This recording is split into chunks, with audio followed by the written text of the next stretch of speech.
The Amazon basin generates more than half of the world's rainfall. It has the richest and most diverse ecosystem in the world and is home to a third of all life forms on this planet. The Manu Biosphere Reserve in southeastern Peru is one of our planet's natural wonders. Located within the Manu Biosphere Reserve is the Manu Learning Center, a research center founded by the Crees Foundation in 2005. The Manu Learning Center has the objective of protecting and restoring a forest that had been severely degraded by humans through cattle grazing, agricultural production, and logging. Despite the level of deforestation and destruction, patches of local flora and fauna survived.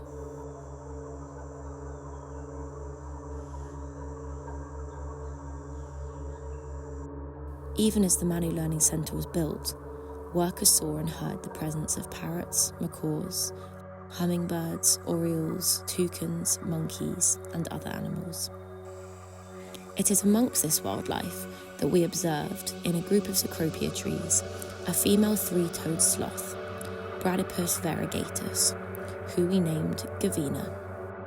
She is an arboreal mammal that still lives a few metres from the centre and climbs freely in a patch of surrounding trees without natural predators or human threats. Gavina, and sloths in general, are known to be one of the slowest animals in the world. But this should not be mistaken for laziness. They sleep for 8 to 10 hours, holding on only with their powerful claws. Gavina feeds in the canopy of trees and uses so little energy that she only chews 200 grams of leaves, branches, or buds a day. Whilst these leaves are seemingly low nutritional value, sloths are perfectly adapted to derive the energy that they need through their 4-part stomach and highly specialised intestinal bacteria, similar to that of cows. A sloth's great survival secret is their slow digestion, which takes up to 30 days to digest each meal.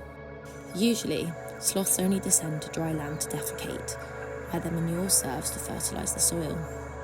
Moving so slowly doesn't come without dangers though, since any feline predator could easily catch her on the ground. On the other hand, Gavina's patient life is actually a successful evolutionary adaptation to our rainforest.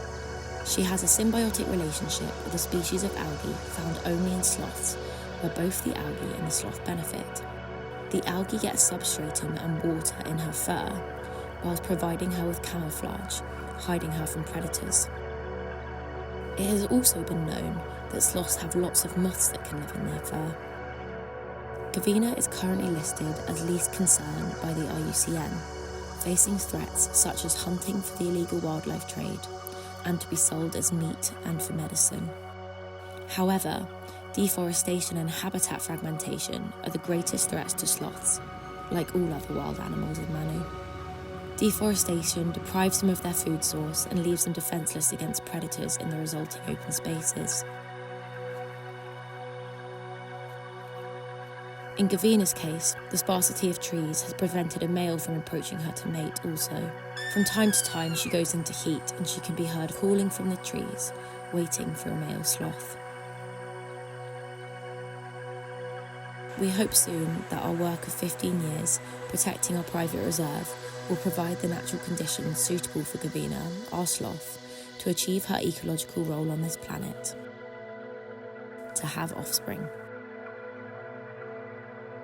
This is the sad love story of Gavina and reflects the reality of the deforestation in Manu and of rainforests across the world.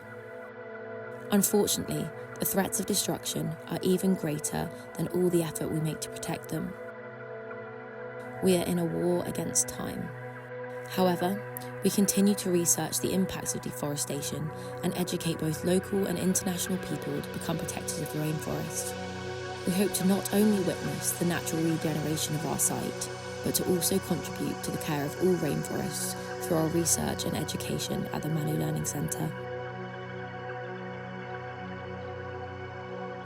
In the last months of this year, the biological station at the Manu Learning Center has faced a climate of heavy rains and hurricane-force winds.